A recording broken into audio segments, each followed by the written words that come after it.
Mereka mengatakan nikah mut'ah adalah bagian dari akidah. Al-mut'atu aqidatuna. Nikah mut'ah adalah akidah kami. Itu siapa yang tidak mau nikah mut'ah, maka berarti dia tidak. Nikah mut'ah itu bagaimana? Nikah bayar cukup limit waktu. Aku nikahi engkau dengan mahar 100 ringgit hingga pukul 5 petang nanti, tunai, sah. Banyak yang kena kan? Tuduhan keenam, Syiah menjadikan mut'ah bagian dari akidah. Dia juga menuduh bahwa Syiah mengatakan mut'ah adalah akidah kami.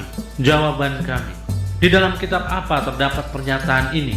Bukankah pernikahan adalah masalah fikih yang tidak ada hubungannya dengan akidah?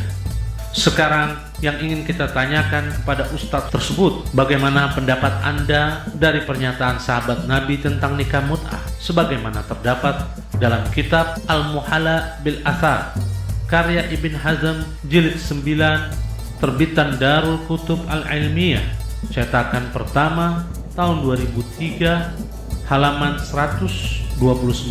Ibn Hazm berkata, telah tetap dihalalkannya, yaitu nikah mut'ah oleh sekelompok salaf dari setelah wafatnya Rasulullah Shallallahu Alaihi Wasallam.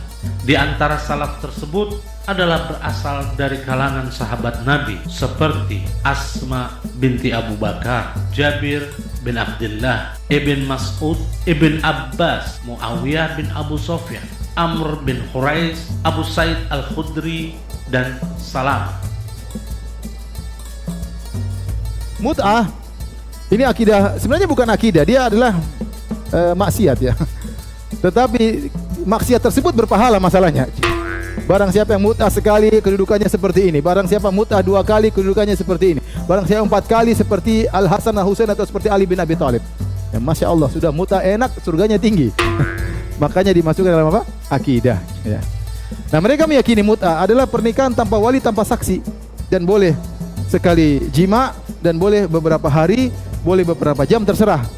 Paling minimal sekali berhubungan. Ya, cocok, bayar, kali berhubungan, begitu selesai harus tutup panang, tidak boleh lihat dia lagi karena bukan mahram lagi. Karena sudah haram. Baru aja ya. Namanya mut'ah kata mereka. Dan ini sangat berbahaya dan ini merusak. Inilah cara orang-orang Yahudi merusak kaum muslimin. Ya, orang-orang Yahudi merusak kaum muslimin dengan 2 cara. Pertama dengan menyebarkan kemaksiatan sehingga orang berzina sana sini, syahwat dibuat bergelora, bergejolak, sehingga tatkala terjadi perzinahan anak-anak tidak ada yang ngurus, entah bapaknya siapa, sehingga tidak ada kemajuan bagi masyarakat, rusak semuanya, tidak ada didikan anak dan ibunya. Di antaranya selain dengan berzina, dengan mut'ah. Dengan mut'ah maka seorang bisa melakukan dengan siapa saja yang dia lakukan. Dan dia boleh mut'ah lebih dari, kalau nikah 4, kalau mut'ah boleh 1000, nggak ada masalah. Ya, langsung bayar 1000 orang wanita terserah ya. Dia boleh mut'ah dengan siapapun. Bahkan dalam sebagian riwayat boleh bermut'ah dengan istri orang selama dia tidak ngaku istrinya orang. Disebut dalam riwayat tatkala ada seorang bertanya kepada imam mereka, "Ya imam, saya ketemu di jalan ada seorang cantik. Mau saya mut'ahi, tapi saya khawatir dia punya suami." Kata imamnya, "Kenapa kau tanya-tanya? Sudah, lakukan aja."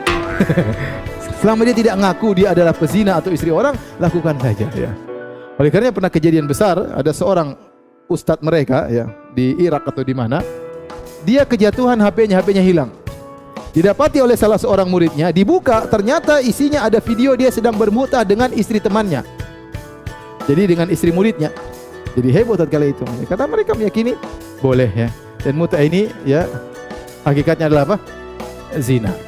Ustadz tersebut menuduh hukum mut'ah sama dengan zina dan membolehkan mut'ah dengan istri orang lain selama dia tidak mengaku sudah punya suami.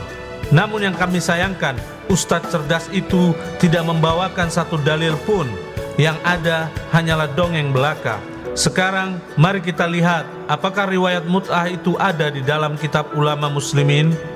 Dalam kitab Sahih Muslim terbitan Dar Ihya Al-Kutub Al-Arabiyah Darul Kutub Al-Ilmiyah jilid 2 cetakan pertama tahun 1991 halaman 1023 telah mengabarkan kepada kami Ibn Juraij, telah mengabarkan kepadaku Abu Zubair, dia berkata, aku pernah mendengar Jabir bin Abdullah berkata, kami melakukan mut'ah dengan mahar segenggam kurma dan gandum selama beberapa hari, pada zaman Rasulullah SAW dan Abu Bakar, sehingga Umar melarangnya sehubungan dengan kasus Amr bin Huraith.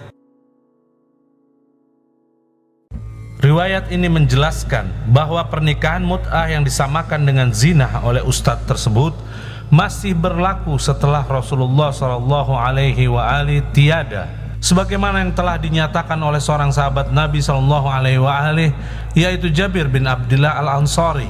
Dalam kitab At-Tamhid lima fil Muwatta karya Ibn Abdil Bar, salah satu ulama Ahlus Sunnah yang bermazhab Al-Maliki, jilid ke-10, cetakan tahun 1981, halaman 111 sampai 112. Ibn Abdil Bar berkata, adapun para sahabat, mereka berbeda pendapat tentang nikah mut'ah, sedangkan Ibn Abbas berpendapat boleh dan halal. Tidak ada perbedaan di antara ulama tentang hal itu, yaitu tentang pendapat Ibn Abbas. Dan kebanyakan sahabatnya pun berpendapat demikian. Di antaranya adalah Atha bin Abi Robah, Sa'id bin Jubair, dan Tawus. Juga telah diriwayatkan tentang kehalalan dan bolehnya nikah mut'ah dari Abu Sa'id Al-Khudri dan Jabir bin Abdullah.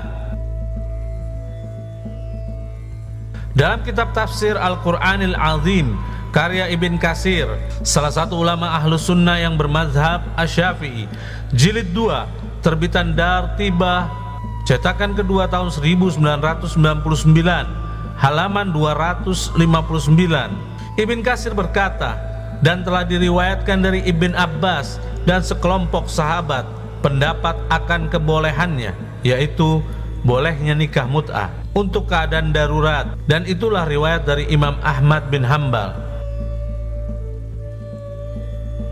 Rupanya ustadz tersebut lebih alim daripada sahabat Nabi SAW yang masih membolehkan nikah mut'ah, dan rupanya dia hafal satu riwayat namun melupakan banyak riwayat.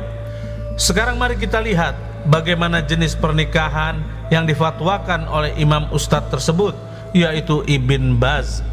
Dalam kitab Majmu Fatawa karya Ibn Baz, salah satu ulama Salafi, jilid 4, terbitan Dar Al-Qasim, Riyadh, cetakan pertama tahun 1420 Hijriah, halaman 29 sampai 30. Nikah dengan niat untuk dicerai setelah beberapa waktu. Pertanyaan: saya mendengar Anda berfatwa untuk salah seorang polisi bahwa diperbolehkan nikah di negeri rantau, di mana dia bermaksud untuk mentalak istrinya setelah masa tertentu bila habis masa tugasnya. Lalu, apa bedanya nikah semacam ini dengan nikah mut'ah? Dan bagaimana kalau si wanita melahirkan anak? Apakah anak itu dibiarkan bersama ibunya yang sudah ditalak di negara rantau itu? Saya mohon penjelasannya. Ibn Baz menjawab, benar, telah keluar fatwa dari Lajnah Daimah, yaitu lembaga keagamaan tertinggi di kerajaan Arab Saudi, di mana saya adalah ketuanya, bahwa dibenarkan nikah dengan niat talak sebagai urusan hati antara hamba dan Tuhannya. Jika seseorang menikah di negeri rantau dengan niat bahwa kapan saja ia selesai dari masa belajar atau tugas kerja atau lainnya, ia akan menceraikan istrinya, maka hal itu dibenarkan menurut jumhur ulama, dan niat talak semacam ini adalah urusan antara dia dan Tuhannya dan bukan dijadikan syarat nikah. Perbedaan antara nikah ini dan nikah mut'ah adalah dalam nikah mut'ah disyaratkan masa tertentu seperti sebulan, 2 bulan, setahun atau 2 tahun dan semisalnya. Jika masa tersebut habis, maka pernikahan tersebut berakhir atau gugur dengan sendirinya. Inilah nikah mut'ah yang batil itu. Tetapi jika seseorang menikah sesuai dengan sunnah Allah dan sunnah Rasulnya, tetapi dalam hatinya berniat untuk mentalak istrinya bila tugasnya berakhir di negeri rantau, maka hal itu tidak merusak akad nikah. Niat itu bisa berubah-ubah, tidak pasti dan tidak dijadikan syarat nikah. Niat semacam ini hanyalah urusan dia dan Tuhannya, dan cara ini merupakan salah satu sebab terhindarnya dia dari perbuatan zina dan kemungkaran. Inilah jumhur ulama.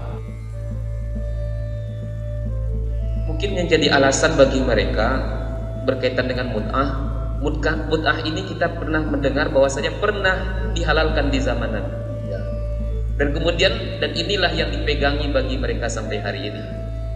Nah, kira-kira bagaimana cara kita membantah mereka bahwasanya memang mut'ah ini memang tidak diperbolehkan lagi? Apa syarat poligami? Harus minta izin dengan istri? Tak ada. Saya ke sini, nikah saya sekali lagi sini, istri saya tak tahu, sah. Kemudian besok nanti malam ke Jakarta, nikah sekali lagi, sah. Kemudian habis itu nanti kami ke Yogyakarta, pengajian di Jogja, nikah sekali lagi, sah. Yang kelima baru tak sah. Selama masih 4 sah. Jadi kalau mau tetap sah gimana? Ceraikan yang satu, nikah lagi, ceraikan satu, nikah lagi. Maka dia bisa terus. Itu namanya unlimited edition. Di dalam tradisi Islam, perkawinan itu namanya akdun nikah, betul nggak? Akad nikah. Saya mau urai dulu. Akada itu, akdun itu artinya kontrak, transaksi, MOU, betul nggak? Jual beli, akad. An-nikah itu bahasa Arab, maknanya al-wat'u. Al-wat'u itu adalah dukhulu zakari fil farji, seksual penetrasi namanya. Oke?